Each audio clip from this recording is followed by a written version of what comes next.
पंतप्रधान नरेंद्र मोदींच्या हस्ते राममूर्तीची प्राणप्रतिष्ठा 12:29 मुहूर्तावर प्राणप्रतिष्ठा देशभरात राममय वातावरण 22 जानेवारी नव्या कालचक्राचा उगम आजची वेळ सामान्य नाही हजारो वर्षांनंतरही आजच्या दिवसाची चर्चा होणार पंतप्रधान मोदींचं वक्तव्य देव ते देश आणि राम ते राष्ट्राच्या चेतनेचा प्रवास सुरू भारताच्या पुढच्या 1000 वर्षांची पायाभरणी करायची आहे पंतप्रधान मोदींचं आवाहन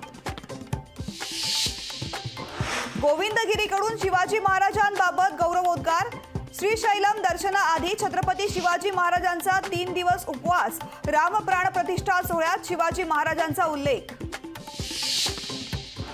केंद्रीय मंत्री अमित शाह यांच्या हस्ते दिल्लीतील बिर्ला मंदिरात आरती अमित शाह सहकुटुंब दिल्लीतील बिर्ला मंदिरात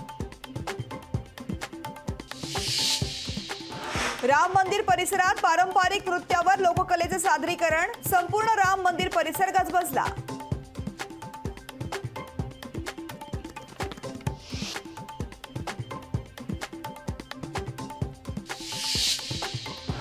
राम मंदिरामध्ये प्राणप्रतिष्ठा सोहळ्याला येणाऱ्या पाहुण्यांची प्रसाद मंदिर संस्थांतर्फे प्रसाद राम मंदिर सोहळ्यानिमित्त मुंबईतही राममय वातावरण राम मंदिरामध्ये विविध कार्यक्रमांचं आयोजन उद्धव ठाकरेंनी सहकुटुंब स्वातंत्र्यवीर सावरकर स्मारकाला दिली भेट सावरकरांना सहकुटुंब केलं अभिवादन सावरकर यांच्या वाड्याची देखील केली पाहणी राम मंदिर देशाचा सोहळा म्हणून साजरा व्हायला हवा होता पण भाजपने त्याला खासगी सोहळा करून टाकलाय संजय राऊतांचा भाजपवर हल्लाबोल देवेंद्र फडणवीसांकडून कारसेवकांचा अपमान देवेंद्र फडणवीसांनी ट्विट केलेल्या फोटोवर राऊतांना शंका ठाकरे गटाचे आमदार रवींद्र वायकरांना पुन्हा ईडीचे समन्स 23 तारखेला चौकशीसाठी हजर राहण्याचे वायकरांना समन्स मनोज जरांगेंच्या आंदोलनाचा आज 3रा दिवस आरक्षण घेऊनच येणार जरांगेंचा निर्धार 26 जानेवारीला भगवं वादळ मुंबईत धडकणार आमच्या पोटावर पाय दिला तर आम्ही इतरांचा विचार करणार नाही ओबीसींचा एकच नेता आरक्षणाला विरोध करतोय नाव न घेता जरांगेंचा भुजबळांवर हल्लाबोल न्यायपालिकेमुळे राम मंदिर होऊ शकलं आजच्या क्षणाचा साक्षीदार असणं भाग्याचं पंतप्रधान नरेंद्र मोदींनी मानले न्याय व्यवस्थेचे आभार उद्योगपती मुकेश अंबानींच्या निवासस्थानाला प्राणप्रतिष्ठेनिमित्त आकर्षक रोषणाई मुकेश अंबानींच्या निवासस्थानी श्रीराम नामाचा जप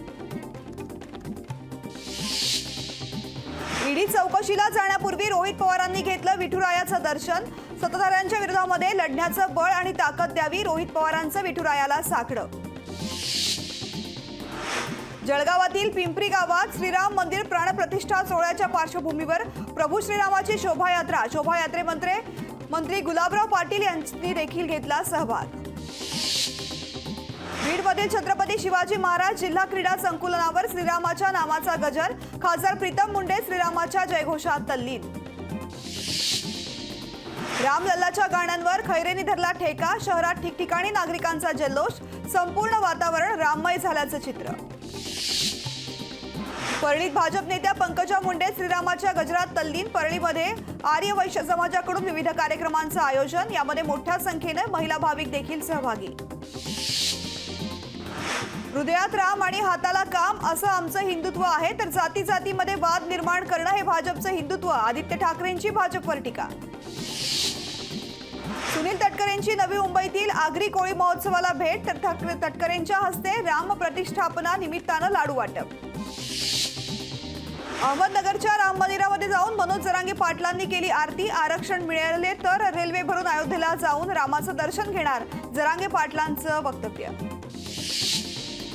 अयोध्येतील सोहळ्यानिमित्त दगडूशेठ गणपती मंदिरामध्ये महाआरती सुवर्णयुग तरुण मंडळातर्फे मंदिरामध्ये हनुमान चालिसाचं पठण शिर्डीत साईबाबांच्या चरणी सोन्या चांदीचं दान भक्ताने आपल्या वाढदिवसानिमित्त चांदीचा दिवा सोन्याचा मोरपंख साई चरणी केला अर्पण नाशिकचं काळाराम मंदिर सजलं मंदिर परिसरामध्ये आज विविध कार्यक्रमांचं आयोजन पहाटेपासून मंदिरामध्ये भाविकांची दर्शनासाठी गर्दी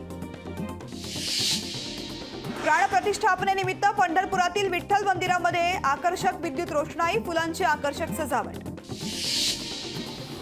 प्राणप्रतिष्ठेनिमित्त बीडमध्ये 1 लाख पणतीमधून साकारली रामाची प्रतिकृती. भाजप जिल्हा अध्यक्ष राजेंद्र मस्केंनी साकारली रामाची प्रतिकृती. लोकशाही मराठी ऐका, पहा, जागरूक रहा.